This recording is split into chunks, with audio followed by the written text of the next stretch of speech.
culturales. Estamos rodeados por la exposición de Gregorio Hernández de Alba. Esta exposición la inauguramos el día sábado. María del Pilar Sancionense, junto con todo el equipo que hace parte de la celebración de este festival, ha hecho un enorme esfuerzo por hacer una transmisión en vivo. Así que pues obviamente la vamos a colaborar con el silencio para que esta transmisión salga muy bien. Estas transmisiones son muy importantes porque se convierten en un legado pues a la posteridad. Al maestro Luis, muchísimas gracias. Sabemos que esta charla también la desarrollaron ayer en Tunja con gran éxito.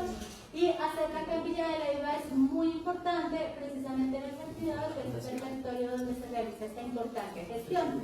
Te presentamos también a Juan David Meléndez, que es el director de la Casa Museo Antonio Nariño. Recuerden que este es un museo del Ministerio de Cultura, es un museo de puertas abiertas. Toda nuestra agenda cultural es gratuita. El día de hoy tenemos esta exposición, el día de mañana vamos a tener algo que se llama el Museo Clip. El Museo Clip se trata del poder de la palabra escrita. Las personas que vengan para tener la oportunidad de llevarse una de las cartas de Antonio Nariño, pues es una fotocopia, un manuscrito. Esto hace parte de la conmemoración del mes de los museos, que es el mes de mayo. Y también vamos a tener a las 10:30 de la mañana una película que se llama Café, es enviada por la Embajada de México en Colombia, con un tipo documental. Y se está haciendo un festival a nivel de todos los museos de Colombia, del PFM, el Programa de Fortalecimiento de Museos, como parte de las conmemoraciones de los 75 años de relaciones diplomáticas entre los dos países. Así que el sábado también otra película a las 10:30 de la mañana, el domingo otra película a las 10:30 de la mañana. Mañana a las 7 de la tarde, aunque no tiene nada que ver con nosotros, el Museo de Arte de la Villa va a inaugurar una sala que se llama la Sala de Vinilo. Ellos tienen una importante colección de vinilo en el museo. Por si desean asistir, también va a estar muy interesante esa actividad cultural de los museos. También es gratuita. Octavio Martínez Charri ha hecho un esfuerzo muy importante por mantener este museo. Así que es una iniciativa privada, también es muy importante que la apoyemos. Así que pues sin más, los dejo ya con el inicio de la charla, que se terminen de tomar un cafecito. Ahorita más tarde les van a ofrecer otro café para que podamos estar en calientitos en la sala. Y bueno, nada, sigan disfrutando. Así apaguemos los celulares, mantengámoslos en silencio. Y lo que les digo, colaborémosles mucho a Pilar con este esfuerzo tan importante de hacer esta transmisión en vivo, porque pues no lo hacemos con sonido, entonces estamos con sonido ambiente, así que si hay mucho ruido pues se daña la transmisión. Gracias. Bienvenidos y que disfruten. Muchas gracias por asistir, gracias a la Casa Museo por recibirnos. Como estaba diciendo la María, esta presentación se hizo ayer por una invitación del área cultural del Banco de la República, que hace divulgación de los procesos musicales de Boyacá. Y dentro de esos procesos musicales quiso incluir el encuentro de música antigua en Villa de Leyva. Pilar aprovechó la ocasión para compartirla aquí justamente en Villa de Leyva, pensando que podría ser interesante como este espacio de reflexión y un poco compartir lo que el periodo reciente de la pandemia y de las restricciones para la presentación de música en vivo y para los espectáculos presenciales significó para este proyecto. Entonces pensamos en compartirlo con ustedes en una presentación que tiene como tres aspectos. El primero, pues, que nos ha motivado la reflexión, es algo que se refiere al entorno particular de Boyacá y de Villa de Leyva como un lugar, un territorio de muy distintos patrimonios, pero sobre todo queremos referirnos al que se refiere al objeto del encuentro, que es el patrimonio musical histórico de la región, o el que la región ha conservado de distintas maneras, no solo en digamos, documentos, objetos y relatos que se materializan en objetos físicos, sino también en prácticas vivas. Entonces esa ha sido una de las reflexiones que nos está, digamos, moviendo dentro del encuentro. Digo nos está, pues yo he estado vinculado al encuentro solamente desde el año 2012, pero pues El encuentro es un proyecto de una fundación que ustedes deben conocer, que creó un grupo de vecinos de Villa de Leyva y otras personas cercanas para promover actividades que contribuyeran al ambiente, a la calidad del ambiente en Villa de Leyva, y a lo que me referiré más adelante. Comienzo entonces con esta charla. Los otros dos puntos después de esta primera reflexión sobre el patrimonio musical de la región son una descripción de la motivación que dio origen al encuentro, que seguramente ustedes ya conocen, pero para quienes nos acompañan de manera remota y de pronto también para algunos de los asistentes que no hayan estado cercanos al proyecto, pues lo conozcan un poco. Y la tercera, que es tal vez la más importante, en la que al final posiblemente, si están ustedes dispuestos, podamos tener un diálogo sobre eso, que es como las reflexiones que nos hemos hecho con todas las dificultades que se presentaron en los 2 años pasados y las salidas que estas circunstancias nos han sugerido y que queremos compartir con ustedes ahora y que seguramente serán como parte de la orientación de la Fundación y del encuentro en el futuro cercano. Sobre este primer aspecto del pasado musical, llama la atención que Boyacá es una de las regiones que tiene iconografía musical colonial y republicana más rica, a pesar de que pues, hay evidencias de música en el periodo prehispánico, en el periodo colonial y en el republicano en muchas regiones de Colombia, en particular del colonial y y de antes de 1850, que fue cuando comenzaron a hacerse las expediciones, la comisión coreográfica, y los viajes, los registros iconográficos que hicieron viajeros extranjeros después de la independencia.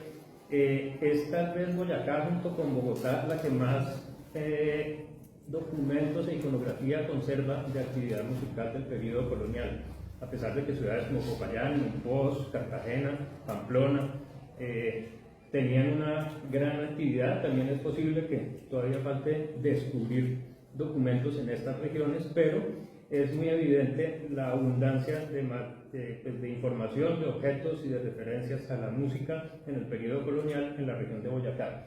Traigo solo un par de ejemplos como para mostrar además que se quedó registrada la actividad musical no solamente en los cuadros de autor, digamos los Figueroa que vivieron en Turmequé, o pues Gregorio Vázquez en Bogotá, que dejó pues, cuadros hechos por encargo de órdenes religiosas poderosas o de la misma Catedral de Bogotá. Pero en Boyacá vemos en iglesias, este está en el Museo de Arte Religioso de Vitama, pero seguramente pues, es traído de las iglesias de la región de las cuales se recogió el material iconográfico que hay en el museo, y muestra un conjunto instrumental conformado por un instrumento de cuerda, de cuerda pulsada, posiblemente una vihuela o guitarra, un arpa, no se ve muy bien el siguiente ángel tiene el arpa, y un instrumento de cuerda frotada, una especie de viola sostenida de la manera que se sostenía la fíbula como en la pierna y tocándola con el arco por encima. Por supuesto, esto puede venir de referencias de iconografía europea. Sin embargo, otro ejemplo es una copia más reciente de lo que seguramente fue el cuadro que tenía la imagen de San Judas en la iglesia de Tópaga. El cuadro, por sus colores y por su técnica, parece pintado en el siglo XIX, pero seguramente copia de un modelo anterior y todavía conserva de forma anacrónica en la parte superior estos ángeles que están tocando los mismos instrumentos, el mismo tipo de conjunto instrumental, en este caso con un instrumento que parece ser de plectro, que es en el interior, que puede ser una bandurria pues tiene forma de laúd, pero digamos es evidente la diferencia entre este y el instrumento rasgado o pulsado que hay arriba. También un instrumento de arco, un violín, seguramente esta vez ya no apoyado, digamos, al estilo medieval sobre la pierna, sino en el pecho, y con una forma a la que me referiré después, pero esto para decir que, digamos, en las iglesias de Boyacá como en las de Bogotá, pero no tanto así en las de Monpós, Cartagena y las otras ciudades que mencioné, se conservan todavía estas evidencias iconográficas. En el siglo XIX también, ya no solamente las que se conservan, sino las que se hicieron sobre la región, entonces pues son muy conocidas las de Ramón Torres Méndez, parte de la Comisión Coreográfica, que documenta pues, la actividad y los conjuntos instrumentales, ya sobre todo instrumentos de cuerda, que son los que se conservan en la región, como estábamos hablando ahora con el maestro Mauricio, pues el tiple, la bandola, el requinto, la guitarra, y pues variantes de la guitarra barroca española, diferentes proporciones con diferentes afinaciones, pero pues que se comienzan a documentar ya de manera realista, no como en la iconografía colonial, que eran, digamos, un poco imaginados y, digamos, incorporados en la comunicación para la evangelización, estos que son ya como imágenes que pretenden documentar costumbres y tipos culturales y tienen un poco más de precisión. Aquí vemos pues, dos instrumentos de tamaños diferentes, en esta también el más pequeño de todos, que está en casi toda la iconografía de Torres Méndez, que es el que llamaban en su momento tiple, pero también bandola, de una afinación bastante aguda, seguramente parecida a la de la mandolina, pero afinado de manera diferente, porque la mandolina tiene la afinación del violín, y llama la atención en esta imagen que es la romería inspirada de Torres Méndez, el violín, pues que la tradición del violín se conservó en Boyacá. La preferencia más cercana que tengo es la de mi amiga Claudia Guarín, que es cantante soprano de la Huita, Boyacá, que me contaba que su abuelo Carreño era fabricante de violines, no sé si en Boavista o en la Huita o en la región, pero en todo caso, no solamente por la iconografía, que también está, este es un cuadro que hay en una hacienda que está al lado de Punta Larga, no recuerdo el nombre ahora, funciona como museo, pero es un cuadro que no es de autor, es un cuadro pues, que tiene como parte de la decoración de la finca, de la casa, es un cuadro viejo, digamos, por decirlo de alguna manera, no es un cuadro, y pues ahí está aún en eso se refleja, pues digamos, este retrato de las costumbres de la segunda mitad del siglo XIX, pues esto es una abierta, pero pues en la región pues, de Santander y sur de Santander, norte de Boyacá, es bastante frecuente. Hablando ya de los instrumentos del periodo colonial, hay varios de estos clavicordios. Este pues, es de la colección Perdomo del Banco de la República. El padre Perdomo se murió antes de poder describir exactamente qué era todo lo que tenía, y esto lo donó la familia al museo, y pues sus amigos y personas cercanas trataron de reconstruir la información. En uno de sus libros él dice que este se encontró en la hacienda Aposentos en Boyacá, en la cual estuvo el Libertador. Digamos que no hubo tiempo de hacer como un registro muy preciso de la información que él decía, pero de los que se conservan, que creo que hay como 5, algunos de ellos los tenía Rafael Cuyana. La noticia es que la mayor parte provienen de esta región, de Boyacá.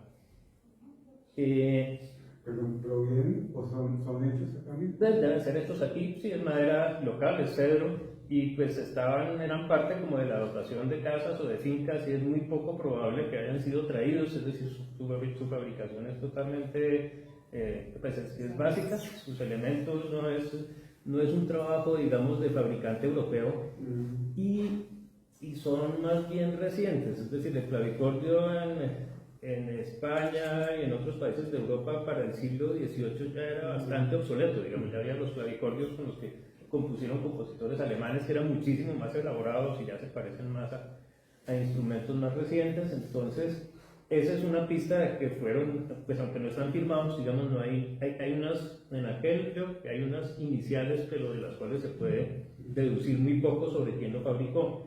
Sin embargo, bueno, sigo con paso a ese tema un poco más adelante. El arpa que está en la iglesia de Tópaga, que es una arpa que está relacionada en las visitas que se hicieron en el siglo XVIII, creo que promovidas por el arzobispo Martínez Compañón, que estuvo antes en Trujillo, en el Perú, y dejó unos documentos maravillosos de registro de las costumbres musicales, de las danzas, y aquí pues encargó inventarios y visitas a las parroquias y a las principales iglesias para ver qué tenían, y en uno de esos inventarios está inventariada una arpa hecha a pedazos en el 1700, no recuerdo el año, pero pues está documentada y ahí está el arpa todavía. y pues es evidente la similitud con el arpa diatónica llanera. Topa el sitio de paso de los misioneros jesuitas desde las misiones de los llanos hasta Corrales, que era su primera finca en la parte andina, y desde la cual iba el ganado a las otras que tenían en Bogotá. En todo caso era un punto importante, y pues para nuestra historia musical, como lo es para todo el continente, pues los jesuitas fueron claves en la diseminación de la música de la Contrarreforma y del arpa como instrumento dentro de la evangelización. Entonces arpas de estas hay en las misiones jesuitas del Paraguay, de Bolivia, y pues el arpa está en todo el continente, desde México hasta el Paraguay, por todos lados. Y el otro instrumento al que me quería referir a propósito de los que vimos en la iconografía del comienzo es este violín que está aquí en la Casa Museo de Luis Alberto Acuña, que es muy curioso porque su forma no es la del violín italiano, que es como construido geométricamente sobre dos círculos de distintos tamaños, sino que parece un trapecio, a pesar de que no es cuadrado, pues como otros modelos que hacen que son una caja, un cajón así, un féretro, es redondeado, pero tiene forma trapezoidal, que se parece mucho a la iconografía europea y sobre todo española de antes del siglo XVII, digamos de antes de la aparición y la diseminación del violín italiano, que en Colombia se sabe que fue muy tardía, pues que llegó como a mediados del siglo XVIII con un violinista, Mateo Menti, a Bogotá, pero lo que hubo antes eran instrumentos fabricados aquí de estas características, y hay una referencia interesante que es una vihuela de arco en el convento de Santa Teresa de Ávila, que tiene esta misma forma, pues es una viola, la gamba, pero de forma trapezoidal, digamos, no redondeada, sino con una forma diferente, con un poco más primaria, y que nos hace pensar que los violines que se usaron digamos, tanto en las iglesias como luego en la música popular, hasta que llegaron los italianos, tenían estas características. Ahora, nuevamente, bueno, del violín sí hay la tradición de violines del Cauca y del Nariño, con instrumentos que ya se parecen un poco más a los más recientes, pero de todas maneras son los únicos dos lugares donde quedó la tradición. En Antioquia se perdió, en la costa no hay nada, en los llanos tampoco, en Bogotá, pues, la metrópoli, por supuesto, me imagino que iba al ritmo de las innovaciones, pero es curioso nuevamente que es Boyacá la que tiene. Por favor, ¿puede hablar más duro un poquito? Sí, con gusto. El otro ejemplo, un violonchelo de la colección Perdomo también, que está marcado como fabricado por B. Leal en Tunja en 1802. Ven de todas maneras que tiene una proporción similar al anterior, es un poco alargado y no tiene pues la forma, digamos, no sé cómo llamarla, pues como construida a partir de círculos del violonchelo reciente, sino que es un instrumento un poco más trapezoidal, menos curvo y un poco elongado. Y este instrumento, que también está en el Museo Acuña, en la plaza, que tiene 5 cuerdas y una dimensión que hace pensar que es un instrumento que se usó en los siglos XVII y XVIII, un violín quintón, un violín con una cuerda adicional. Sin embargo, pues es muy curioso que esté aquí y pues no se conoce la procedencia. Lamentablemente, el maestro Acuña, que también fue uno de los grandes coleccionistas de arte de objetos y de instrumentos de esta región, pues no dejó mucha información sobre eso tampoco.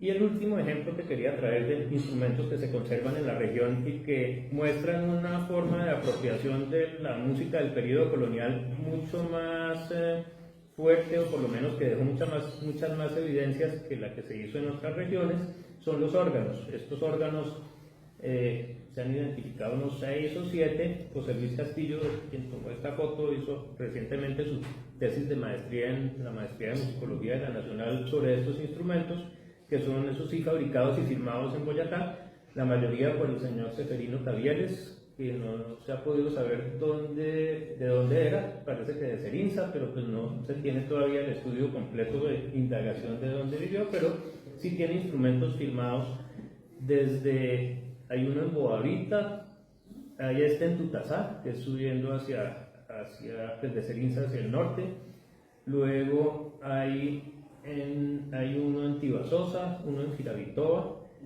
Hay un fragmento del órgano de Monguí que tiene la firma de él, tiene una estampa con su nombre de la fecha de fabricación, dice que lo hizo en Sopó, en Dinamarca. En Gachancipá hubo uno que se perdió. Ayer me contaron que hubo uno también en Chivatá, que tampoco está ahora. En Sora hay otro. Bueno, este es el de Sora, que está, pues digamos, ahí está afortunadamente, pero pues digamos que son instrumentos, los que les mencioné, no recuerdo si se me quedó, en Firavitoa vi uno en los años 90, y después de un temblor que creo que tumbó parte de la iglesia, el instrumento ya no está, entonces puede estar desmontado, en fin. Hay unos 7 u 8 instrumentos que están fechados en Busbanzá. En Busbanzá hay otro que está entre Santa Rosa de Viterbo y Corrales, es una pequeña carretera que se llama cerca Floresta. En todo caso, son instrumentos que sí fueron fabricados entre 1868, el de Busbanzá, y el de Tutazá en 1887, es decir, son recientes. Sin embargo, su tecnología y algunos aspectos arcaicos, el de Busbanzá tiene octava corta, que es un mecanismo digamos, para hacer los bajos más frecuentes como el re, el mi y el fa, sin alargar el teclado hasta el do de abajo, sino que usan la tecla fa como si fuera el do, y usan los semitonos para estas notas que se usan, y pues la manera de verlo pues es la afinación de los tubos, pero ese es un mecanismo que se dejó de usar en Europa también como desde el siglo XVII, en el XVIII ya no era frecuente, eran teclados más grandes. Entonces son técnicas, estos son los mismos instrumentos que se hacían en el siglo XVI, entonces son técnicas muy antiguas. Hay una tradición del fabricante de los órganos de la Catedral de Bogotá era Tunjano, Simón de Riveros, luego fue Pedro Rico, pero digamos que es una tradición que se mantuvo, como vemos, casi hasta el siglo XX. Entonces, todo esto para decir que no es cualquier región, es decir, que una actividad relacionada con la documentación de música histórica hecha aquí es distinto que una actividad genérica que uno pudiera hacer, y voy a decir una barbaridad, pues, como el Festival de Cartagena, donde uno monta el festival allá, porque la ciudad es una maravilla, pero no hay una relación directa de la ciudad con el contenido musical que se está presentando, como si la hay aquí. Entonces, por distintos motivos, el encuentro no se ha enfocado en esto, pero, como les decía, este fue uno de los temas que estuvimos, o que estuvo cavilando pues, la fundación y el equipo que arma el encuentro durante el encierro obligado. Una pregunta, Claro. ¿esos órganos siguen sonando? ¿Hoy en día los hacen sonar? Hay solo dos que están funcionando, que los arregló, entiendo, el maestro Numpaque, no sé su nombre, solo su apellido, que murió recientemente, que fue comisionado, creo, por la Secretaría de Cultura de la Gobernación para que reparara dos, el de Tutazá y el de Tibasosa, que tiene una particularidad, que es que las bocas tienen pintadas caras. Ahora, me dicen que en el de Tibasosa pusieron un registro entero, pues como un juego de flautas de plástico. Entonces, digamos, ahí, digamos, de estos instrumentos, otra reflexión que nos hacíamos ayer en Tunja, pues sería importante poder hacer como un catálogo, un inventario juicioso tanto de la iconografía como de los instrumentos, que en el nivel nacional no existe todavía, es decir, no tenemos un inventario nacional de instrumentos históricos, no. Hay colecciones y coleccionistas, pero igual la otra reflexión sobre Monseñor Perdomo, pues todos los instrumentos que él recogió, pues pasaron al banco un poco por accidente, pero no fue una iniciativa del banco recogerlas. Ahora sí. Ahora cuando ya tienen la colección, la están creciendo y ya la pueden clasificar y conservar, pero digamos que estamos en un punto en el que estábamos hablando ahora de dos instrumentos de Epaminondas Padilla, un fabricante de guitarras, timbres y bandolas de comienzos del siglo XX en Bogotá, y pues las compró aquí Rodrigo en Villa de Leyva mismo, en un anticuario. Entonces todavía debe haber instrumentos, otras veces. Si me estoy alargando mucho me dicen, pero otra reflexión es que ese instrumento pequeñito, el tiple del siglo XIX que está en toda la iconografía y aún en una de las primeras fotografías que se hicieron, como las de Stubel y Reis, que eran un par de viajeros alemanes que vinieron en los años 1860 tal vez, y hay fotografías de estos conjuntos. Es decir, ese instrumento estaba por todas partes, desde Santander hasta el Tolima, pero hoy no se conserva, que yo conozca, sino un instrumento de esos, una bandola fabricada en Bogotá, pero no conozco más. Es muy poco probable que lo haya más, pero pues no aparecen. Entonces habrá que hacer un trabajo para reencontrarlos, y pues sí, es evidente que en esta región se han conservado más que en otros lados, no que no haya, pero todas estas señales sí apuntan a un especial interés o a una especial actividad de estas características en toda la región.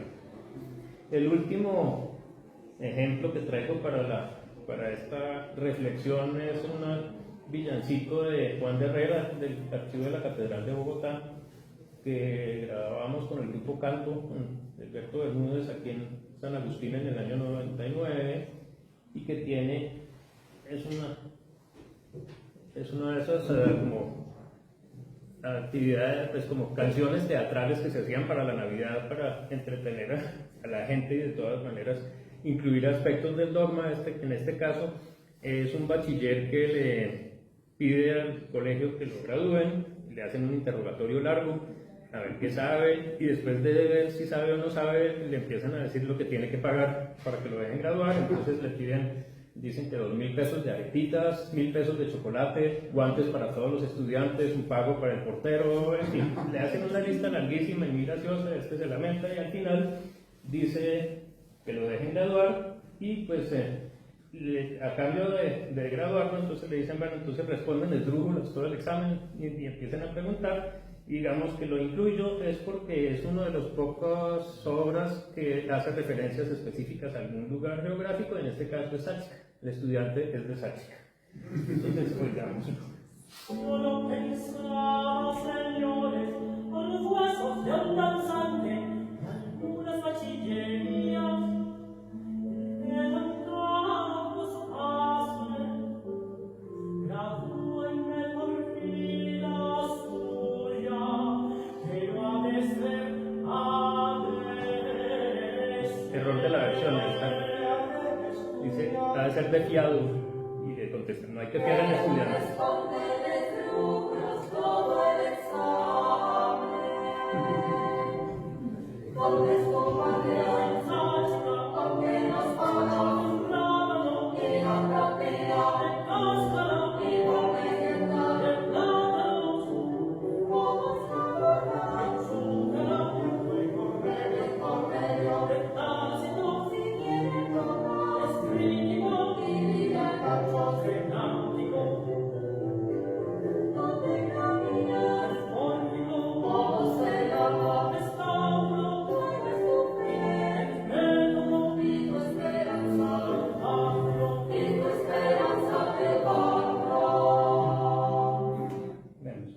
Por supuesto, pero entonces aquí con este fragmento dejo y seguimos.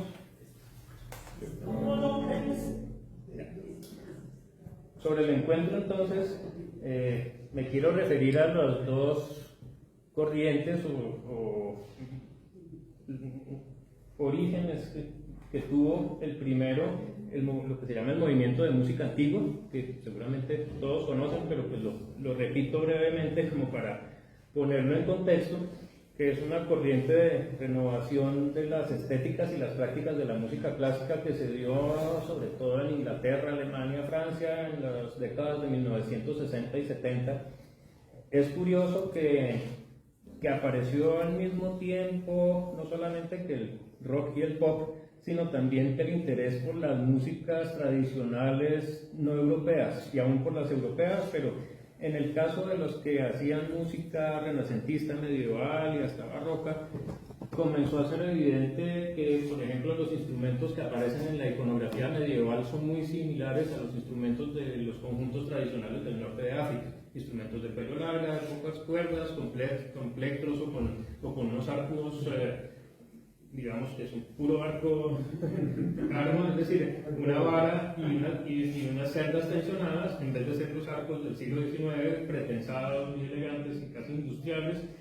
Y pues esta corriente renovadora empezó a hacer versiones, sobre todo de música medieval, con esas referencias y sonaba muy distinto. De todas maneras, hizo evidente que era muy probable que la música, cuando se escribió, no sonara como se estaba grabando en ese momento, que era con voces líricas, con gran vibrato, y por ejemplo, con instrumentos que habían sido fabricados para grandes salas de concierto, con la tecnología de los pianos. Por ejemplo, la versión que tiene la Luis Ángel Arango de los años 60 de su fundación es un instrumento pesado, muy sólido, que pues sirve para sonar en el Teatro Colón sin ningún problema.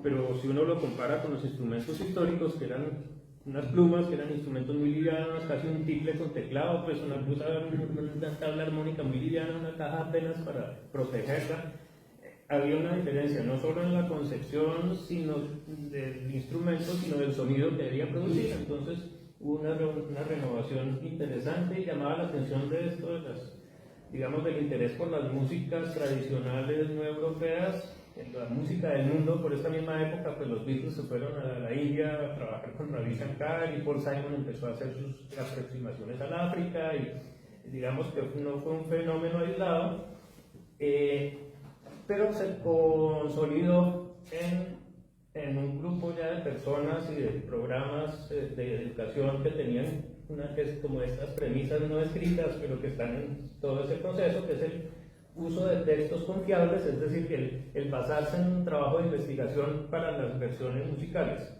Es decir, y en eso salieron pues toda clase de combinaciones del músico y el investigador. Entonces, algunos sí, otros no. Pues Jordi Sabal, por ejemplo, no, pero hay músicos que eran a la vez investigadores e iban sustentando sus interpretaciones al mismo tiempo que encontraban evidencias documentales. El uso de instrumentos adecuados, es decir, la recuperación de estos instrumentos antiguos, que pues, digamos que para los fabricantes de instrumentos no eran interesantes porque los modernos siempre son mejor construidos, más estables, pero entonces cuando la prioridad deja de ser la estabilidad y empieza a ser el buscar la manera como pudo haber sonado, que es una cosa polémica de todas maneras, pero eso generó una renovación enorme de interés por encontrar estos instrumentos, reconstruirlos, hacer réplicas y empezar a hacer música con ellos, no solo atendiendo, digamos, al objeto, sino también a los relatos sobre cómo se interpreta. Que esto en los laúdes, en las guitarras, pues hablaba de técnicas diferentes, el uso del plectro de manera diferente, la gamba, pues es el arco al revés del cello, así, y agarrando las cerdas con el dedo, que produce un sonido diferente. Ya no es el arco francés pretensado, sino el arco otra vez curvado por la tensión de las cuerdas. Y lo último, el uso de fuentes documentales históricas de todo, desde iconografía, los tratados de interpretación, referencias biográficas de los compositores, en fin. Un elemento interesante, pues esto se volvió toda una corriente de música, y pues hasta en la industria fonográfica se vio reflejada en la creación de sellos de música antigua en las disqueras grandes, Sony, Philips, Decca. En Colombia hay un antecedente importante, pero un poco tan especial al comienzo, que es Rafael Puyano, que fue uno de los primeros, de las primeras estrellas de estos movimientos de la industria fonográfica. En Colombia pasó un poco desapercibido, digamos, pero pues fue nuestra primera estrella musical grande en la música clásica, sin que nos diéramos cuenta, y de todas maneras sí generó un interés por este instrumento en un grupo de personas jóvenes que después se interesaron y fueron a estudiar, casi todos ellos, después de haber hecho su pregrado en otra cosa, en los años 70, y eso formó, digamos, una primera generación de músicos ya especializados en la música antigua en programas de estudio que en Europa se estaban empezando apenas a hacer. Entonces también fueron fueron como testigos de ese movimiento de investigación mezclado con una nueva interpretación.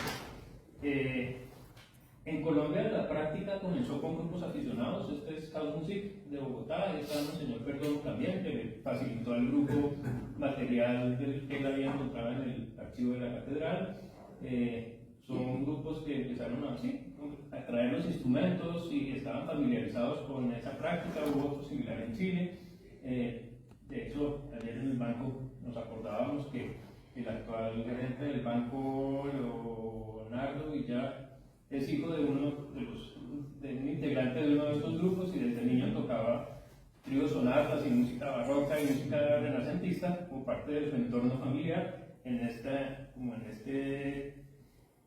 estilo de práctica aficionada. Ahora, en este grupo House Music participaron como músicos aficionados muchos de los que después fueron a estudiar y se volvieron como una primera generación de músicos ya profesionales, digamos, de la música antigua, como Héctor Montoya, como Eduardo Vargas, Alberto Bermúdez, Armando Fuentes.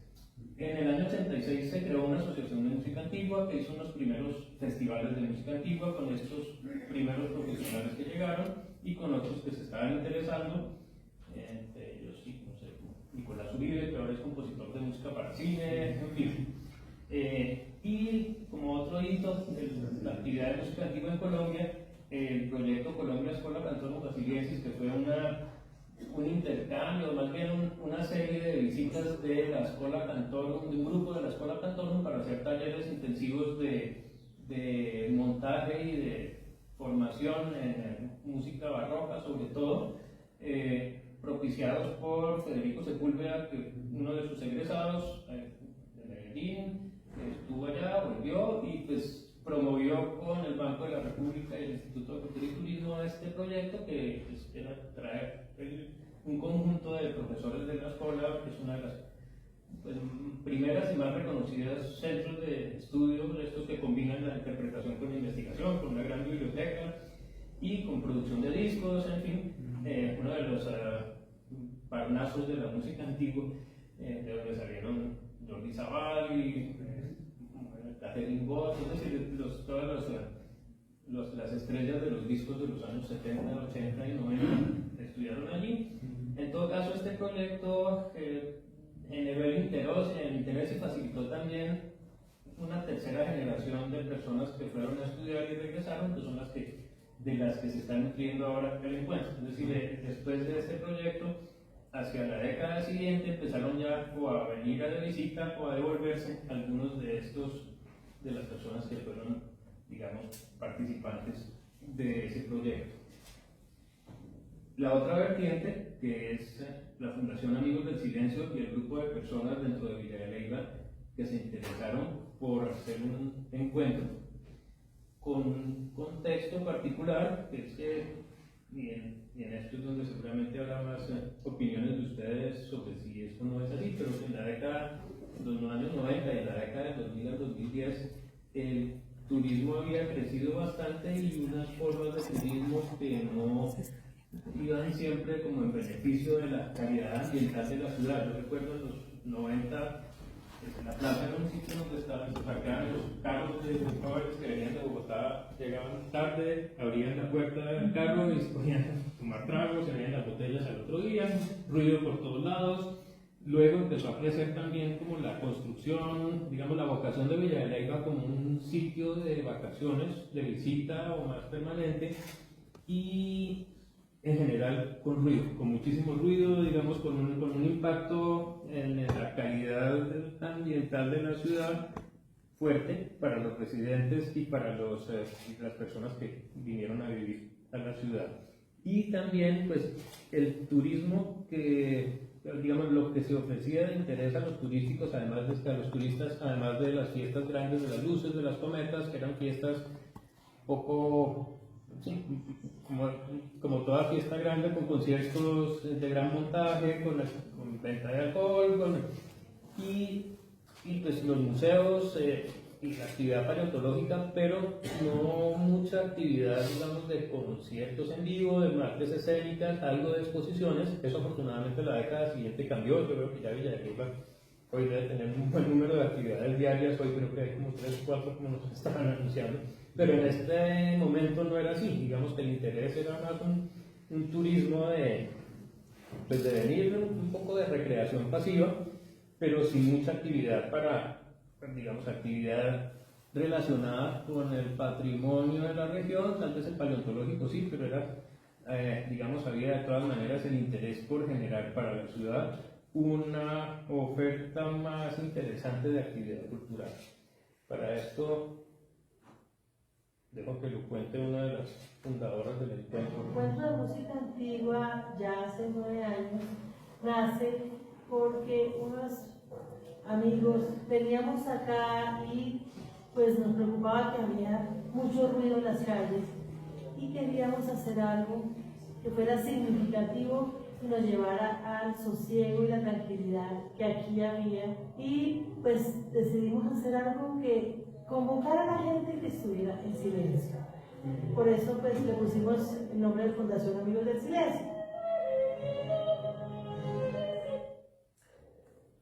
Bueno. Dentro de los fundadores había personas como Mauricio Ardila, ingeniero de sonido, por ejemplo, o el padre Alejandro Tobón, que se ha dedicado al canto gregoriano y que entiendo que estaba en el convento de los carmelitas.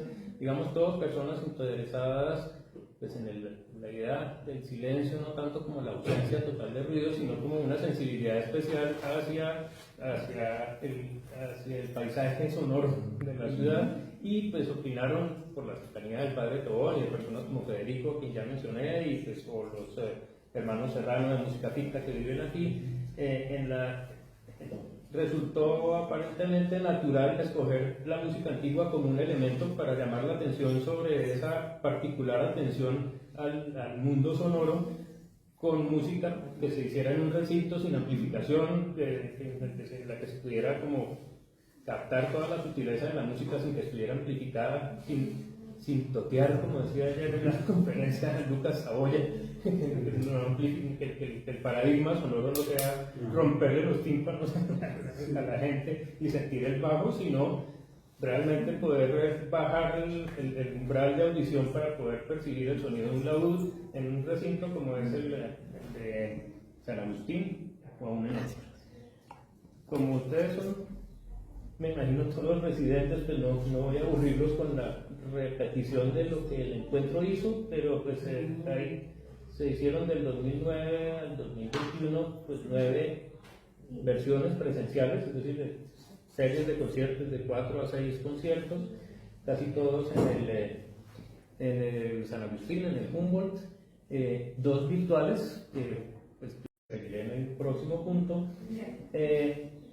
61 conciertos, digamos, en el recinto del encuentro, generalmente con boletería paga, 11 para la comunidad, abiertos, en general hechos en la iglesia principal, aunque se hizo uno en la plazoleta del Carmen, y artistas de España, Alemania, Suiza, Francia, Inglaterra, Argentina, Estados Unidos, Canadá y colombianos. Es decir, sobre todo con artistas colombianos, como único espacio en el país enfocado en este repertorio. Es decir, a pesar de que hay un movimiento internacional relativamente fuerte, otra reflexión que salió de nuestra conversación de ayer en Tunja, España estuvo un poco rezagada en el tema de la investigación y de la interpretación, a pesar, digamos, de personas como Rafael Puyana y de otros investigadores, pero ya en la escena cultural viva de España,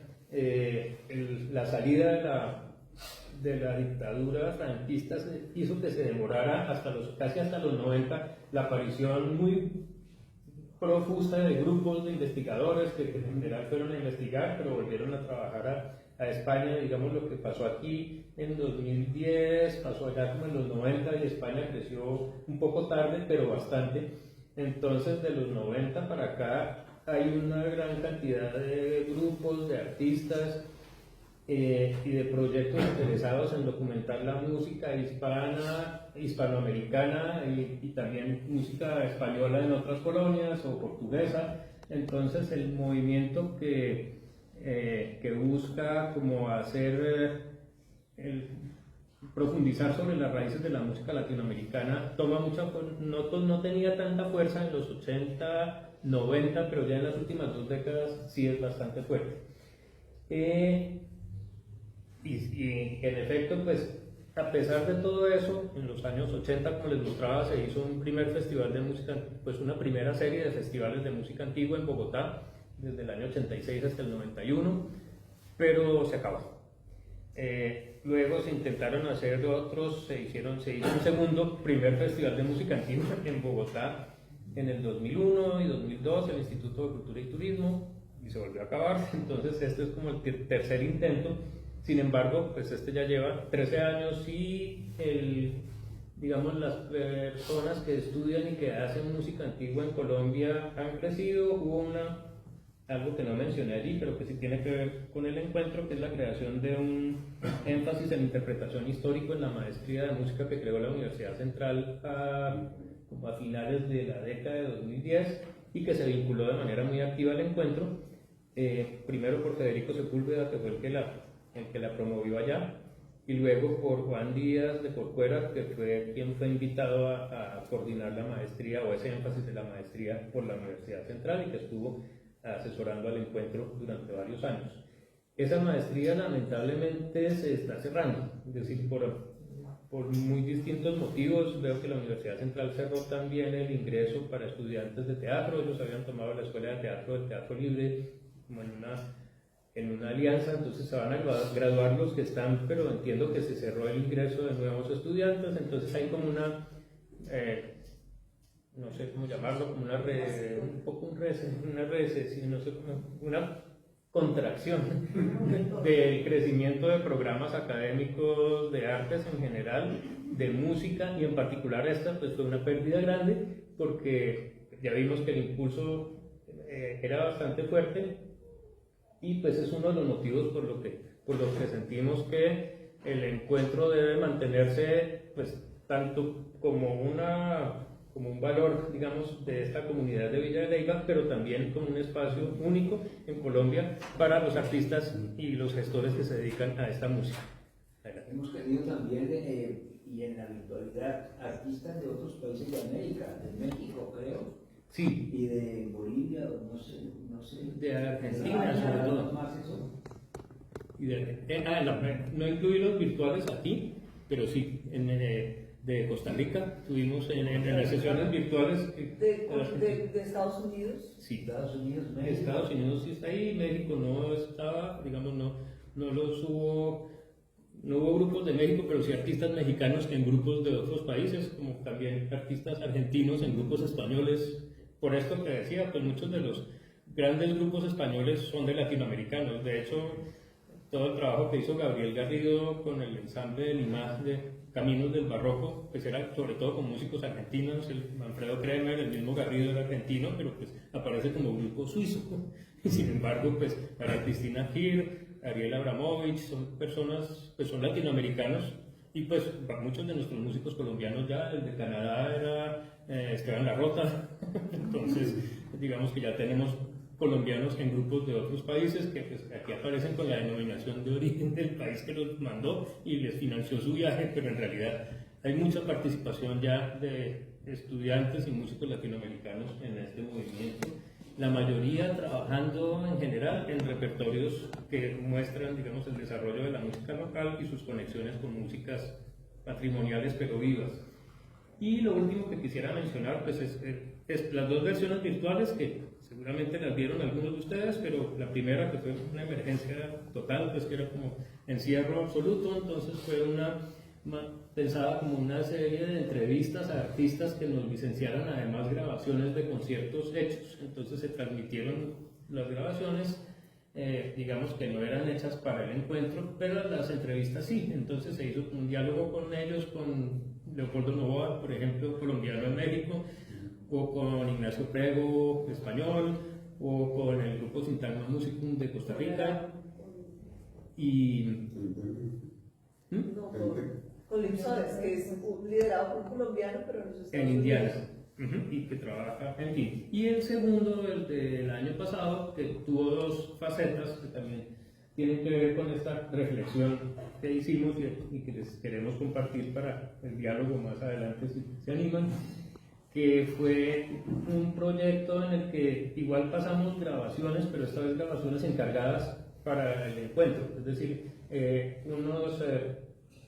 un programa de música grabado profesionalmente en el encierro por artistas de México. Tuvimos a Bárbara Cerón, de Colombia, pues estaban incluiremos al final como era en un principio, y Juan Miguel Sosa, Julián Navarro, en Barranquilla. Desde Barranquilla nos hizo pues, una serie completa sobre el cuaderno de música de Carmen Caicedo, que es uno de los documentos interesantes de música de baile de la época de la independencia, de la que no hay muchos documentos musicales.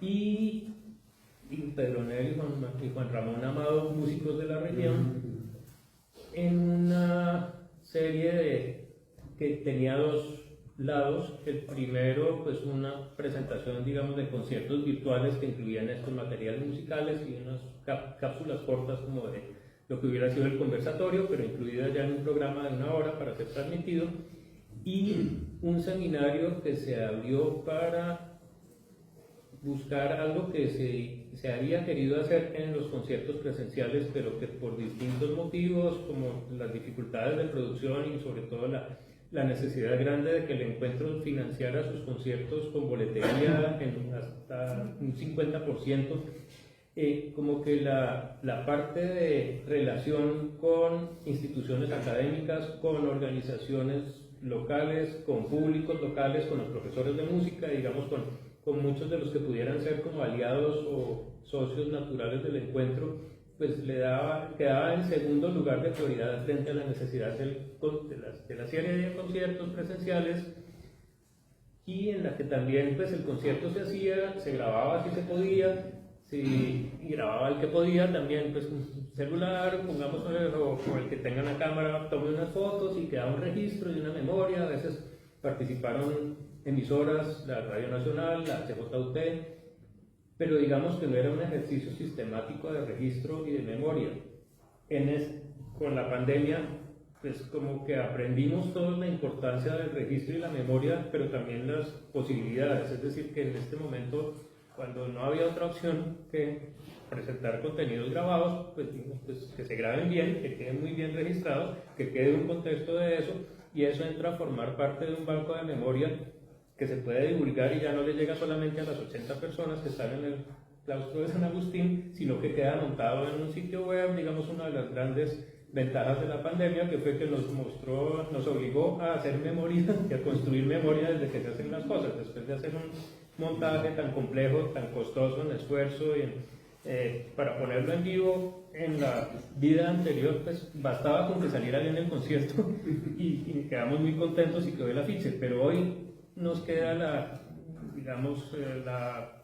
certeza de que se puede hacer un registro que además deja un elemento de memoria que para los anteriores creo que perdimos de alguna manera, pero que hacia adelante no se puede volver a perder, y que ayuda a construir otras audiencias también, que era otra de las dificultades del encuentro, que es pues, mientras el proyecto se plantea como una serie de conciertos en vivo en esta ciudad, pues uno aspira a llegar a 80 personas.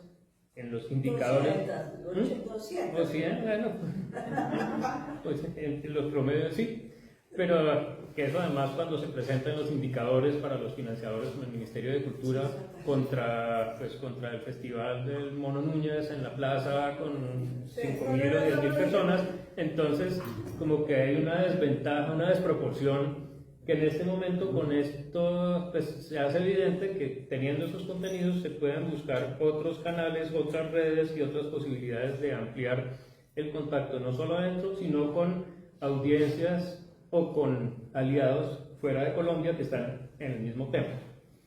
Entonces, para no alargarnos mucho, bueno, este es un ejemplo de uno de los conciertos que lo llevé ayer al banco, pero porque allá no lo habían visto. Seguramente ustedes han visto todos los conciertos, pero igual el concierto para la comunidad.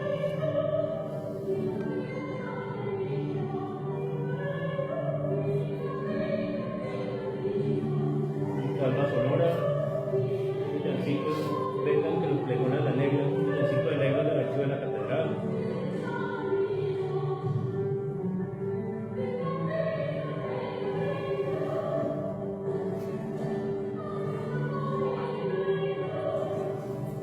Carlos Parón, flautista que murió hace poco, no es homenaje.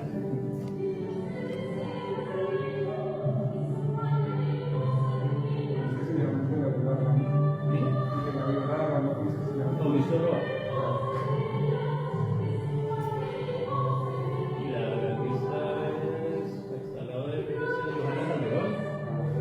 Ella es cello de Bucaramanga. Julián Navarro, nuestro nuevo director de música del Banco de la República.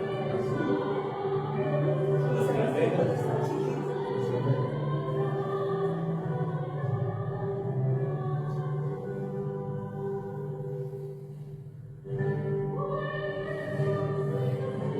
La letra, pero estos son todos esos actos teatrales que describen un acto teatral de Navidad.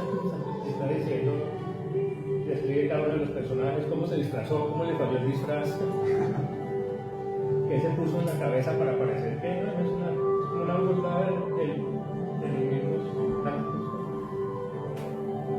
Sobre la música del canario, que es una de estas salsas que aparecen desde tratados de la Uda hasta música popular.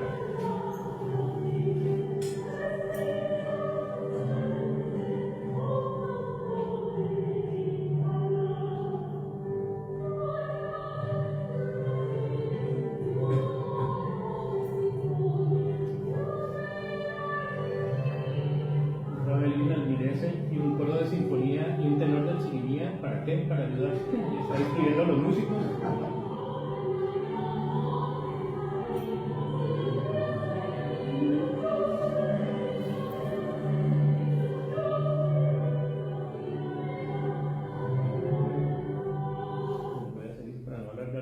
Pero entonces, como les decía, con toda esta reflexión, pues con los 2 años de encierro y con los intentos que se hicieron por no solo mantener vivo, sino darle una proyección al encuentro, pues hemos venido conversando y pensando en que valdría la pena hacer, digamos, hacerle honor al hecho de estar asentados en un lugar que, como ya vimos, tiene todos estos valores en la música, además de todos los que tienen en la arquitectura, en el urbanismo, en la gastronomía, en la literatura, en la tradición popular, en la paleontología,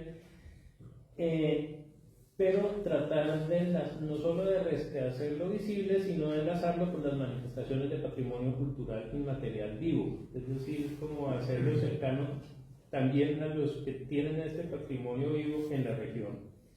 Y nos mostró con la pandemia la conveniencia y la necesidad de establecer redes y hacer colaboraciones y sinergias que ya siempre le hemos conocido, pero se hizo ahora como muy evidente tanto la necesidad como la conveniencia de hacerlo, y en los espacios de trabajo que todavía estamos haciendo para como redirigir el encuentro hacia adelante, ojalá con más aliados y con un círculo de trabajo más amplio, enfocarnos en construir redes diferentes. Una, pues, la más evidente y mi primera es la de práctica musical, la de los músicos, las instituciones, los conjuntos de música antigua, sobre todo los colombianos, pues que finalmente siempre ha habido esta tensión entre hacemos un festival europeo en Villa de Leyva o trabajamos con los colombianos, aunque no suenen como los europeos. Digamos que ya no es una discusión, creo, la necesidad de que el encuentro sea una plataforma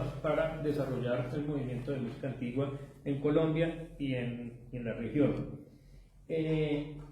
El segundo intento que queremos hacer, que en lo virtual se hizo muy fácil, en lo físico vamos a ver, pero es el de circulación, es tratar de enlazarse con los otros festivales. Tuvimos contacto con algunos, como para ver usted qué está haciendo, cómo le fue, qué hizo, a ver sus conciertos. Entonces los músicos que invitamos también nos dijeron, sí, yo estoy haciendo una grabación para el festival los fundadores en San Luis Potosí, entonces vamos a ver si me dejan usar ese material para ustedes. Digamos que se empezaron a establecer unas redes que queremos activar, de pronto invitando a representantes de los primeros. Ya está nuestra fundadora, María Teresa.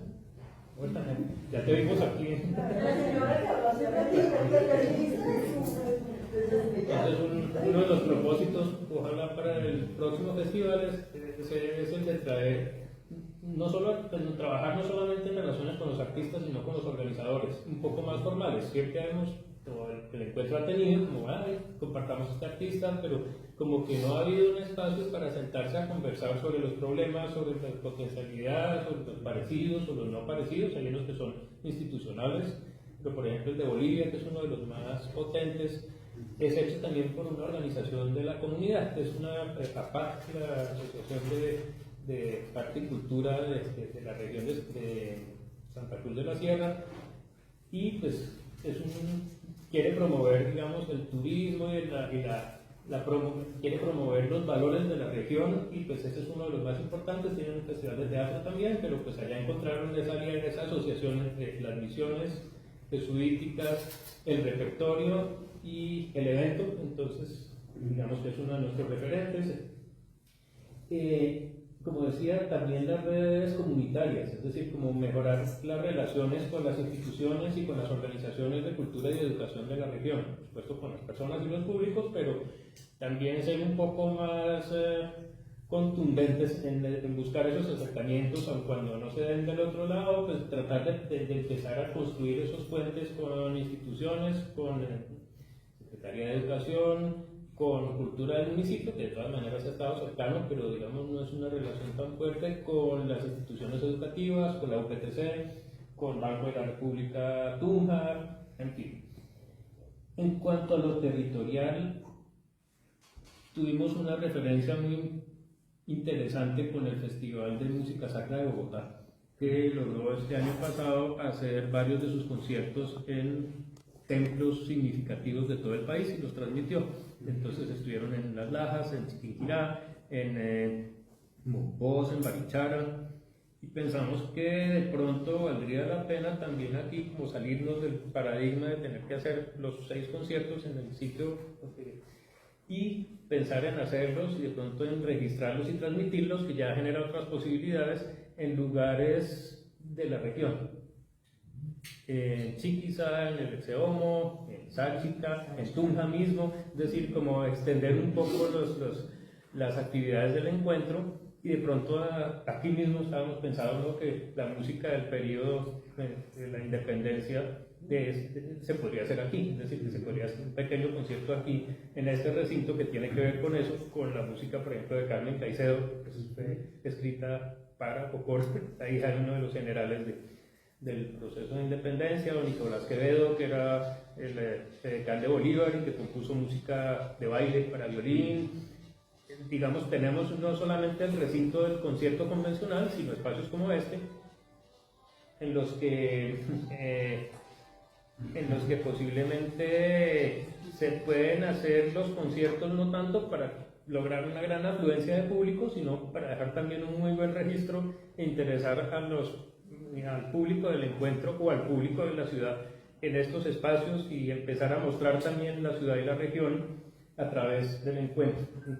Eso nos lleva a este otro siguiente, como al asumir esa intención de promoción de turismo cultural que estaba implícita en la creación del encuentro, pero que no se ha relacionado el encuentro con los hoteles y ha habido muy buena respuesta con los restaurantes, con muchos de los proveedores de servicios turísticos de la ciudad, pero aquí pues se puede integrar ya como un proyecto sistemático de promoción de esos valores culturales históricos, no solo de los documentales sino de los vivos de la región, y pues con eso además de ampliarnos como las posibilidades de acción, pues nos amplía también las posibilidades de financiación, que es uno de los enormes retos que representa pues esta pospandemia. En el tema de investigación también, pues esa es una de las bases del movimiento de música antigua, como mencionaba, y ha habido interés, ha sido difícil encontrar el lugar de la fundación y del encuentro en relación con la investigación. Con la participación de Juan Díaz se dio de alguna manera posibilidades de divulgación, pero con el trabajo del contrapunto transoceánico, que fue este seminario virtual que se hizo de manera paralela a los conciertos virtuales del año pasado, surgieron otras posibilidades, como la de invitar a investigadores, que el año pasado fueron Juan Francisco Sanz, venezolano, y Diana Restrepo, que investigó la música de Guavina de sur de Santander y norte de Boyacá, para orientar los programas y orientar programas en los que se hagan evidentes las relaciones entre las músicas históricas y las locales patrimoniales de esta región. Y siendo uno pues, con mayores aspiraciones, uno podría pretender que se haga, como hizo Bolivia mucho tiempo, una actividad paralela de encuentro de investigadores en los que se aprovechen los músicos investigadores que vienen, pero hacer, digamos, una semana antes o unos días antes de los conciertos, una actividad de carácter académico, permanente o periódica, sobre estos temas que tengan que ver con, pues, digamos, con la información que hay y que se consigue en la región, en el que pueda haber el encuentro, que finalmente ha sido muy difícil lograr el encuentro real entre personas, por ejemplo, requintistas con investigadores de cuernos pulsados de otros lados, o con los que documentan el origen de la música de plectro en Europa del siglo XVII, en fin. Y por último, pues las redes de comunicación cultural. Ha habido un apoyo permanente de las emisoras culturales, HJUT, Javeriana, Radio Nacional, pero en este momento, y digamos que gracias a la pandemia, la Fundación y el Encuentro encontraron su vocación para generar contenidos artísticos, culturales y educativos de calidad con uso enfocado en los recursos de tecnología. Lo que les decía ahora, que lo que antes era una cosa un poco accidental se volvió un potencial que creo que vamos a tener que desarrollar un poco a la fuerza, pero con mucho gusto, porque los resultados son realmente interesantes. Un ejemplo para los que no lo vieron, pues del Festival Virtual del año pasado, en el que invitamos, por ejemplo, a la artista Bárbara Cerón, que tiene un pie en las músicas tradicionales y un pie en las músicas históricas. Toca el arpa de dos órdenes, que era un arpa que se usó en España, en Austria, cromática, no diatónica, y aquí presenta una secuencia armónica que muestra, pues, que presenta en un manuscrito francés del siglo XVIII, pero también, y digamos, compatible con la petenera, que es una canción tradicional, y en este caso del estado de Guerrero, con textos en náhuatl. Entonces lo incluyo como una muestra de esta dirección que hemos querido tomar de acercamientos entre estas dos vertientes musicales de una forma, pues digamos que como lo hace ella, como lo hace Leopoldo Novoa en Tembembe, pues es hecho musicalmente para que se haga sin empate, pero queremos hacer, pues, a partir de estas referencias, otros ejercicios similares.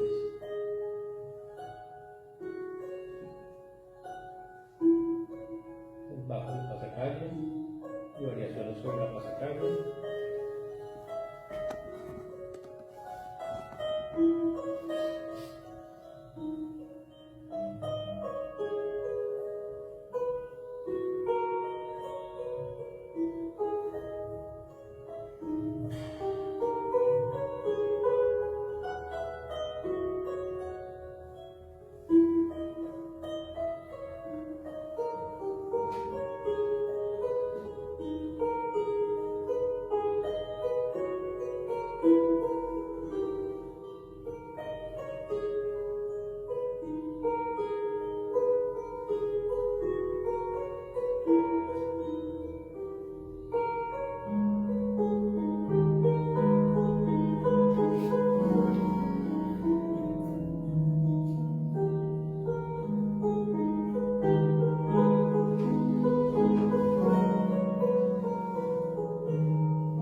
este entonces es como un reto grande. Por supuesto no vemos, digamos, viable que el encuentro se enfoque solamente en esta vertiente, pero sí nos parece importante que tenga un fuerte énfasis en él, o por lo menos un componente que pueda mantener este nombre de contrapunto transoceánico, que se enfoque en esta intención de propiciar el diálogo y el conocimiento de las relaciones entre las músicas de interpretación histórica y las populares y tradicionales de la región.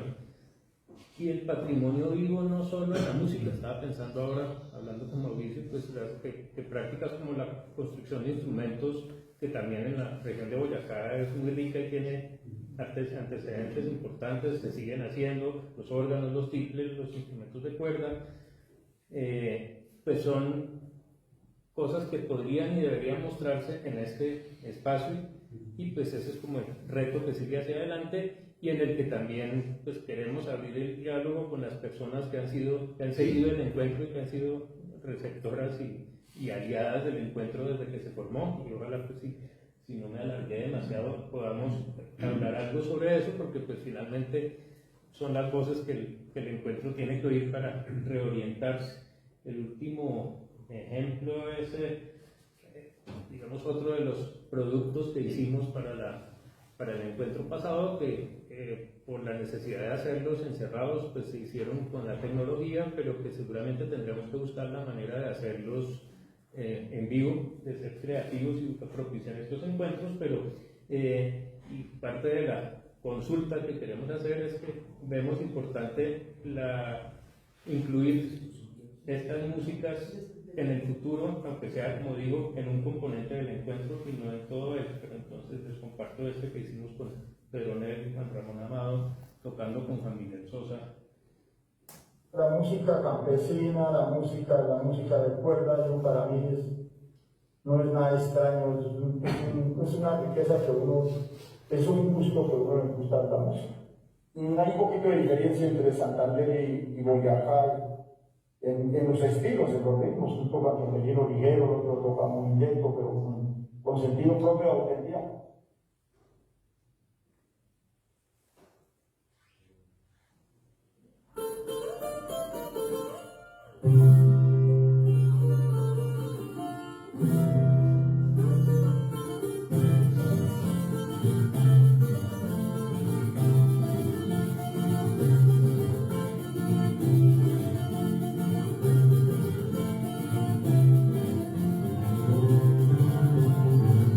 Gozando de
estamos. Eso es como el resultado de nuestras reflexiones de pandemia y como lo que nos está orientando hacia adelante. Si tienen ánimo.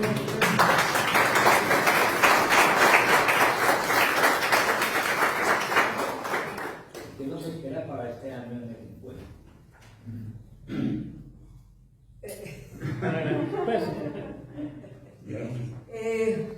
Bueno, aquí esto es una historia, digamos, de éxitos, visto así como lo presentó Juan Luis, es una historia de éxitos, pero también es una historia de partos fuertes y duros, porque, pues, en primer lugar, esta es una música, el hacerla virtual, va como un poco en contradicción con su esencia, ¿no? Y pues necesitamos el público, y creo que todas las músicas, necesitamos el público, necesitamos volver a vernos. Y entonces fue imposible hacer la versión de Semana Santa. Esto para poder hacerlo teníamos que haber empezado a conseguir financiación desde el mes de octubre. En el mes de octubre estábamos en plena emisión de Contrapunto Transoceánico y no dábamos para tanto. En octubre del año pasado no se sabía si abrir el panorama iba a ser virtual, presencial, si ya estábamos muertos todos de COVID o qué era lo que iba a pasar. Y nos agarró el año con cero financiación.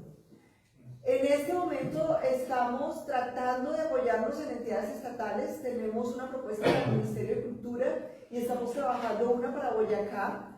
Esperamos el apoyo de la alcaldía, vamos a ver, no es tan fácil en este momento, pero sin embargo hay unos recursos. Seguramente queremos algo hacia el mes de noviembre en torno a los 450 años de Villa de Leyva.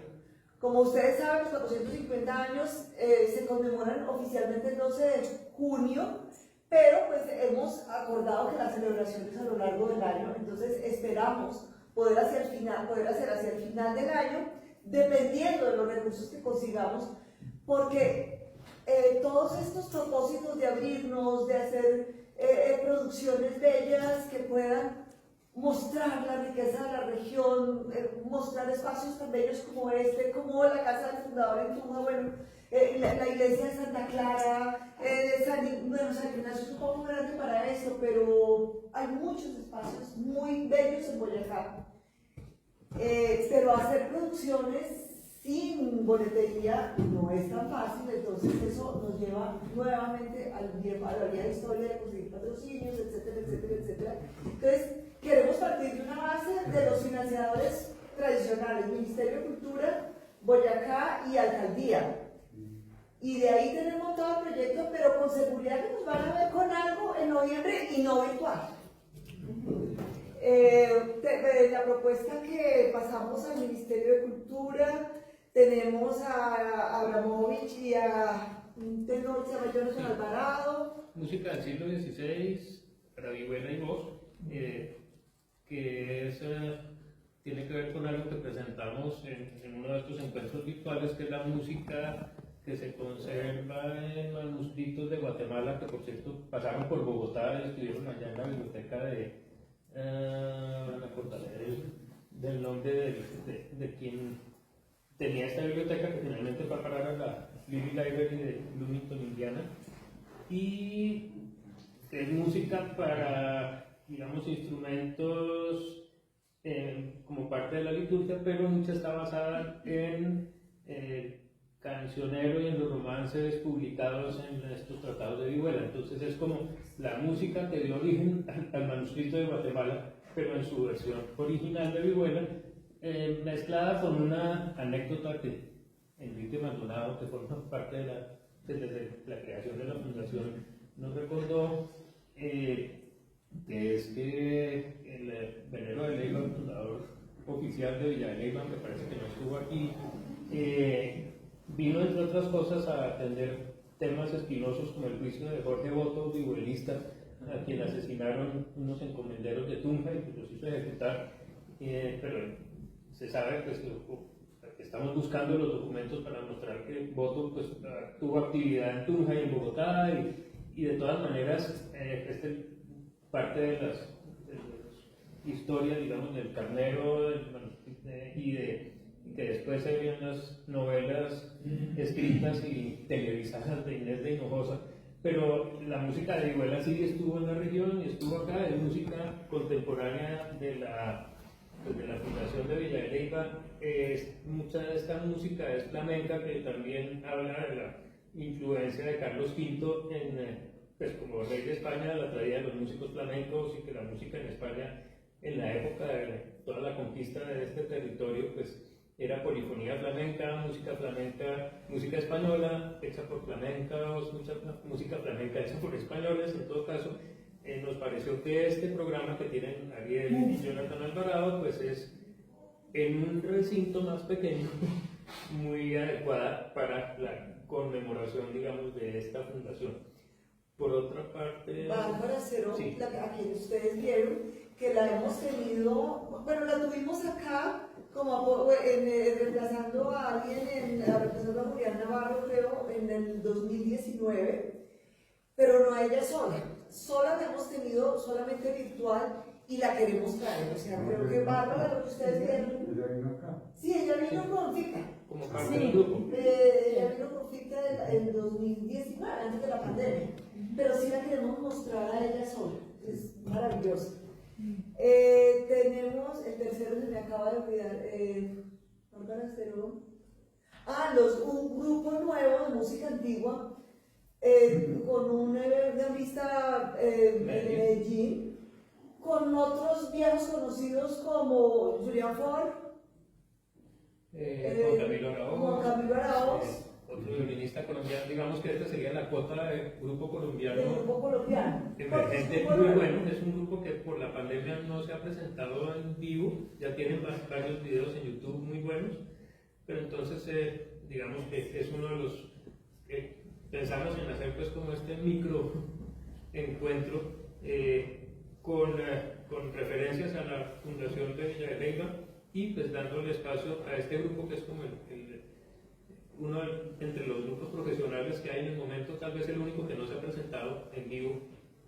Son de una gran calidad, de una enorme calidad. ¿Cómo está la relación con las universidades? Yo recuerdo que cuando empezó todo, en el primer encuentro, vino mucha gente de la Javeriana, y gente de la Javeriana, y después hubo gente, pues, sobre todo de la Central, por supuesto, y incluso de Lozano. Yo creo que Esta relación hay que buscar eso, porque yo creo que si no hace una cosa, la gente va creciendo, mejor dicho, y se va perdiendo el semillero. Yo recuerdo esa vez de la Javeriana, y no 20 personas, algo así. Claro, ¿no? claro, por supuesto. Y la Central han traído ópera y todo. Sí. Entonces, eso hay que recuperar, eso definitivamente hay que recuperar. Pero llegando de pronto la UPTC, con este trabajo de acercamiento, y ayer en Y la ahora el estaba en música de la... la Juan de Castellanos también, que yo no tengo ni idea cómo es el programa ni nada, pero hay que mirar, explorar qué es lo que están haciendo. pues la yo UPTC digo, tiene... estas que mencionó, es que son de calidad, de verdad. Porque a ver, voy a hacer mi confesión sincera. Yo vi parte de lo que hicieron de la Juan de Castellanos en San Francisco. Sí. Y No. hay cosas decepcionantes, pero eso no es, así no es. Cierto. Si uno va a ver un ensamble donde hay un cuarteto y el primero y el segundo violines están como descuadrados, eso no me gusta. Cierto. Pero esto otro era bueno. La gente, eran estudiantes si se quiere, pero tenían la maquinaria, entonces sonaba muy bien. Sí. Entonces yo creo que además es una manera de apoyar además del desarrollo en esas universidades. Es triste lo de la Central, me parece que un semejante esfuerzo se vaya perdiendo, ya que apagaron una maestría de esa calidad, porque era además con la mejor escuela de música antigua del mundo. ¿Cómo se perdió eso? No, eso sí. Sí, los egresados están activos ahora, pero pues no va a haber más egresados, lo cual es una preocupación grande, y pues también habría que ver si se logra que alguna otra universidad adopte ese énfasis o esa maestría. Pues eso es pensar con el deseo. Sin embargo, yo creo que por eso mismo es importante, creo yo, que el encuentro no desaparezca, sino que al revés se vuelva como un espacio para hablar de esto, y de pronto sí, invitar a los programas que puedan estar Y la interesados. otra cosa que hubo en ese primer encuentro, recuerdo que había una medio competencia con Popayán porque quedaban en Semana Santa. Entonces había gente que actuaba en Popayán y se venía a actuar a Villarreal, yo pueblo de Salva Sonora, creo que estuvo. Sí. Esos los cosas para. Entonces el Popayán es otro que no se puede, no sé cómo es que no. Este año hubo, ¿no? Sí, este año hicieron presencial y pues parte de nuestra idea de las redes es como formalizar esas relaciones para aprovechar y hacer los circuitos de extranjeros o nacionales con, si es por la época, por el tema están Quito, Popayán y Marinilla y Pamplona.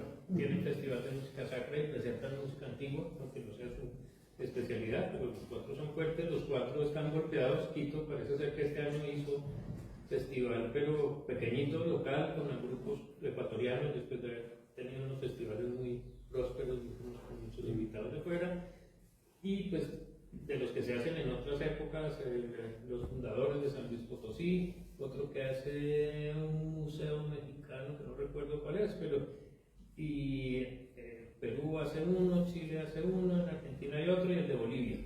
Son como unos 8. Pero hablando de los colombianos, está Popayán, está ese esfuerzo que están haciendo los clavecistas con el Nova en Bogotá, que logran, pues, lo que hicieron en noviembre pasado, conciertos, 2 semanas de conciertos, algo así, en Japón.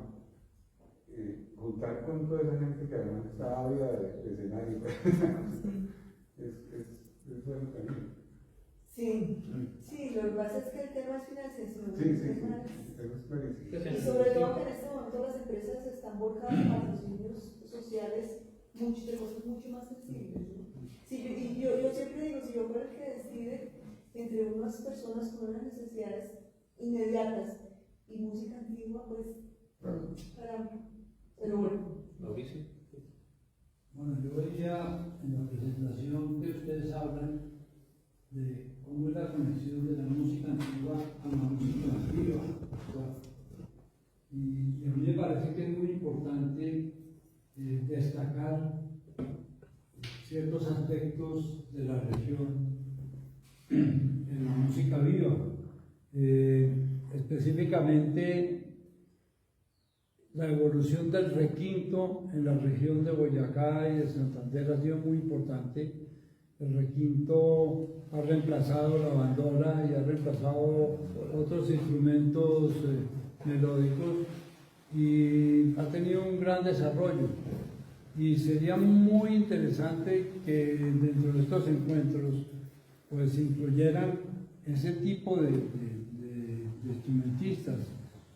Se le diera importancia a la gente de la región y no simplemente se traigan personajes de afuera.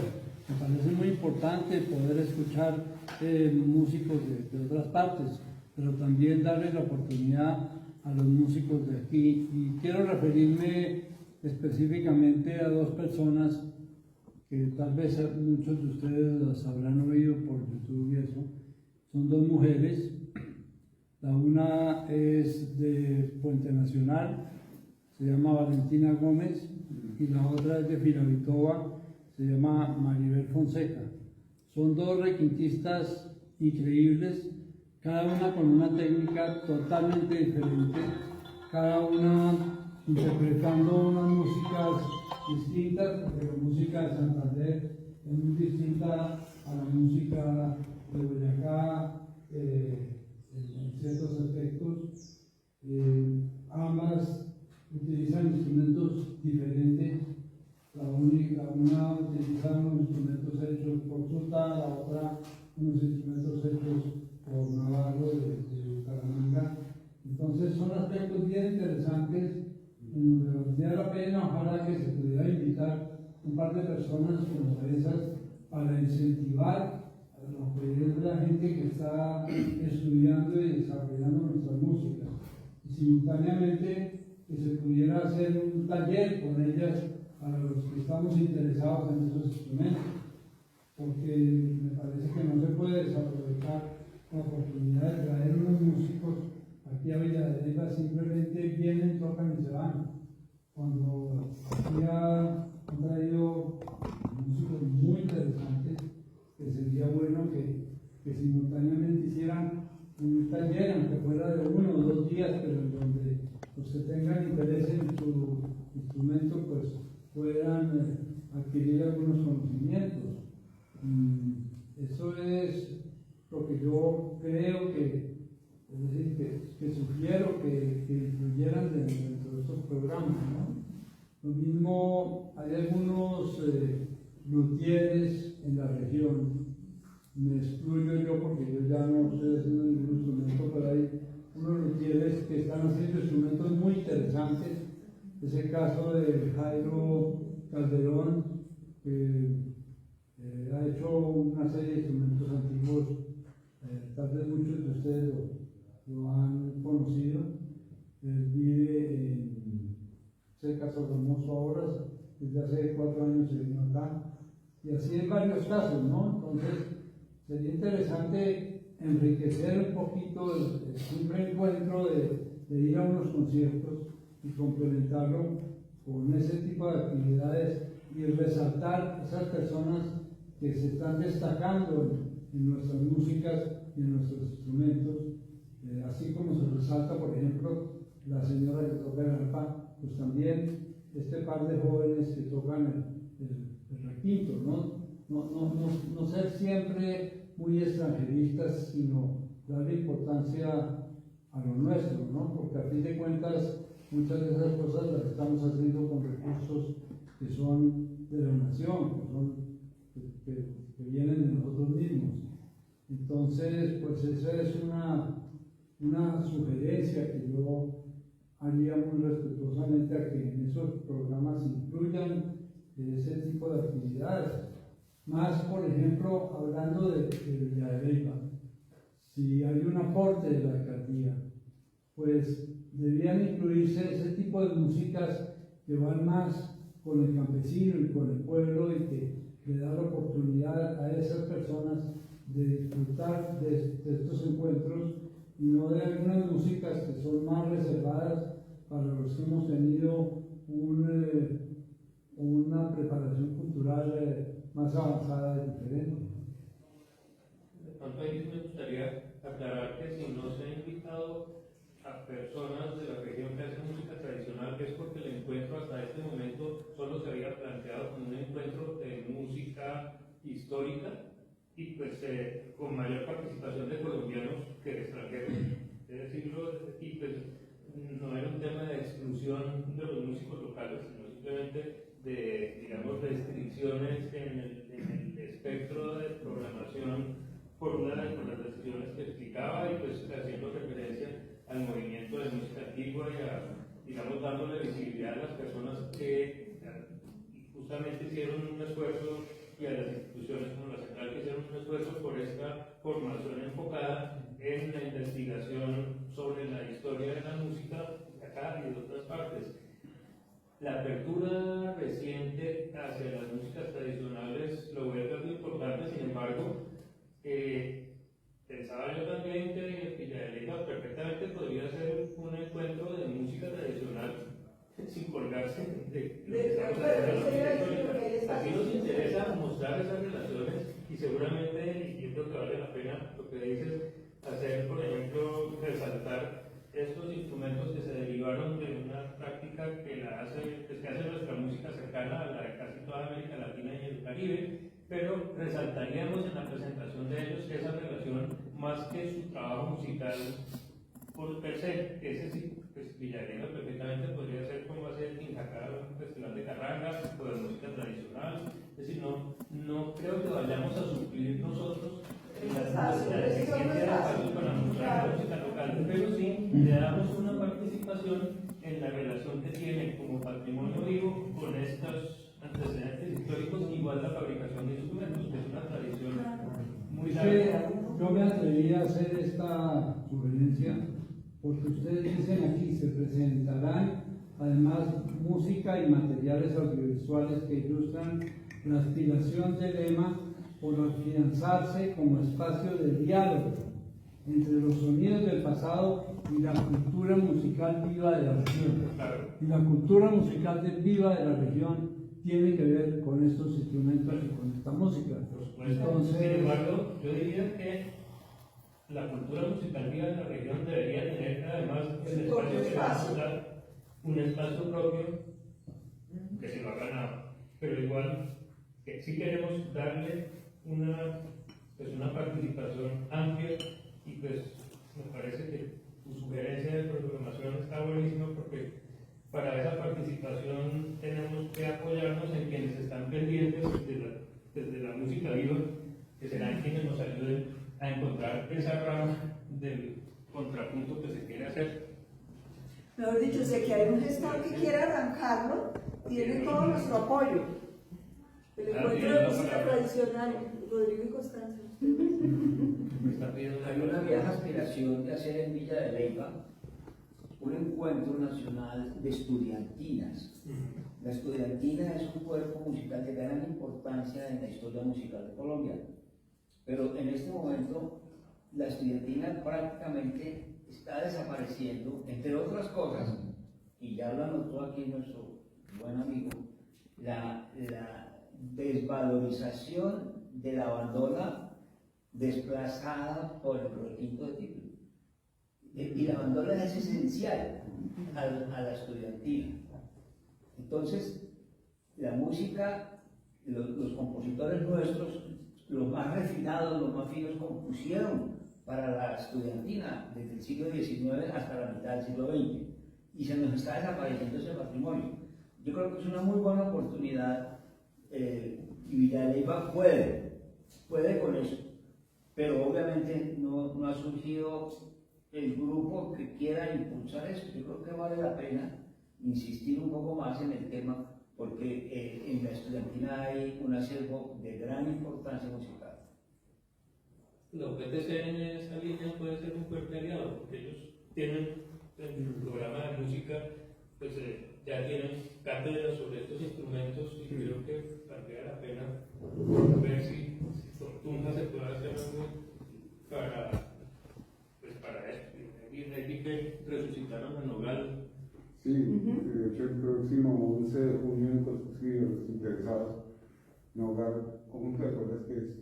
Una especie de estudiantina, la selección Colombia de los instrumentos de cuerda, le hace un homenaje al Chino León en Construcción, va a tocar el cuarteto del Chino y va a tocar el Nogal, 11 de junio en Construcción. Tenemos que estar celebrando el cumpleaños de Villa de Leyva. La cuerda no se queda para pero es el 11 de junio.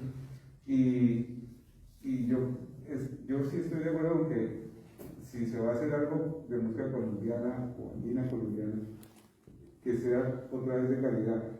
No es una competencia del Mono Núñez, sino vale la pena. El mismo Mono Núñez tiene problemas de presentación durísimos. Nosotros somos asistentes al Mono Núñez desde el año 92.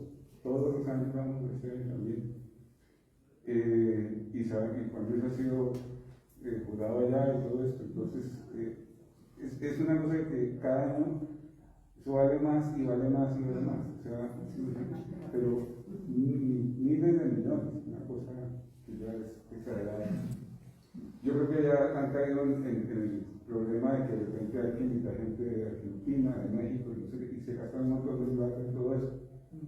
Y yo creo que se puede hacer algo más modesto y más, por eso insisto mucho en las universidades en lo local, porque a pesar de que yo también creo que cualquier músico hay que pagarlo, y hay que tratarlo como cualquiera que se sienta a comer con una mesa, y no como el que se sienta en la cocina.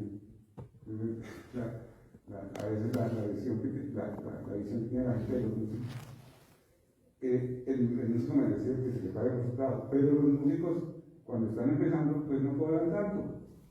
Por eso digo que en las universidades hay que buscar eso, porque fuera de eso la universidad pues puede querer hacer como la Fuente Castellanos su propaganda y sus cosas. Yo creo que a la Central o a los Andes o a la Javeriana no le interesa tanto la propaganda, pero sí verse. A mí me parece que está bien Mostrarse, sí. Mostrarse y algo tienen para apoyar en ese sentido. Entonces, yo creería que la música andina colombiana tiene su propio espacio en ciertas partes. O sea, el sábado pasado estuvimos el viernes, fin de semana, en Cajicá, en el encuentro de duetos. Y para contarles, primero de todo, Cajicá. Compárenlo con Villa de Leyva, ¿cuál es más conocido? Villa de Leyva, ¿cierto? Pero vieran el Instituto de Cultura de Cajicá. Pero es que el presupuesto de Cajicá es mucho mayor que el de Un edificio, Mauricio, un edificio de 2 pisos, con salas de estudio, con una cosa que no es un auditorio, así es súper auditorio, pero que se oye bien, que tiene audiovisuales, una cosa que envidia. Todo moderno, todos los baños funcionan. ¿No qué dices? Claro, pero es que mira el presupuesto y los ingresos de Cajicá. Compáralo con Villa de Leyva, es que Villa de Leyva tiene un presupuesto muy pequeño comparado con los municipios. Sí, puede ser. Puede ser. Claro, porque tienen muchas industrias, tienen unos impuestos catastrales muchísimo más altos, hay mucho más Debe ser. Pero yo digo que es una ciudad menor, en el sentido, hablando de la sociedad, la gente quiere ir a Villaverde, no quiere ir a Cajicá. Pero yo digo que esas cosas, que ha sido una cosa más con excelente resultado. Tenemos que la pandemia paró, aquí había un proceso, o sea, se cierra el año 2019 con el gran logro que fue que tener una política de cultura coherente, que se muere, yo no quiero echar culpas, pero se muere completamente, el proceso que se muere, y con todo, se muere completamente con la pandemia, y con todo eso hay un resurgir impresionante. Hay una cantidad de grupos haciendo cosas y diciendo, si no hay recursos oficiales, hagámoslo como sea. Y hay muchas cosas y muchos grupos, y eso es muy interesante de Villa de Leyva. Mauricio, quería hablar, sí, quisiera aprovechar para decir, porque si los que se quieran ir, yo creo que ya estamos en un espacio totalmente informal, entonces el que quiera estar tranquilo, y mira, hagamos. Y yo quiero hacer una aclaración, no estoy sugiriendo que se cree un nuevo festival de música andina aquí en Villa de Leyva, porque ya hay muchos festivales de música andina en el país, sino que dentro de estos festivales que hay, y teniendo en cuenta esos enunciados que ponen, incluyan un poquito de lo que es la cultura nuestra de la región. A mí, por ejemplo, me parece que ha sido muy bueno lo que hizo el maestro Stanley de Rocha en incluir a Chino León en un concierto, la bandora, en incluir a Lucas Saboya tocando el timbre, lo que está haciendo el Museo Nariño, añadiendo muchas actividades de guitarra y de presentaciones de eso. Eso es un aporte a la cultura de la región, ¿no? Claro que sí. Pero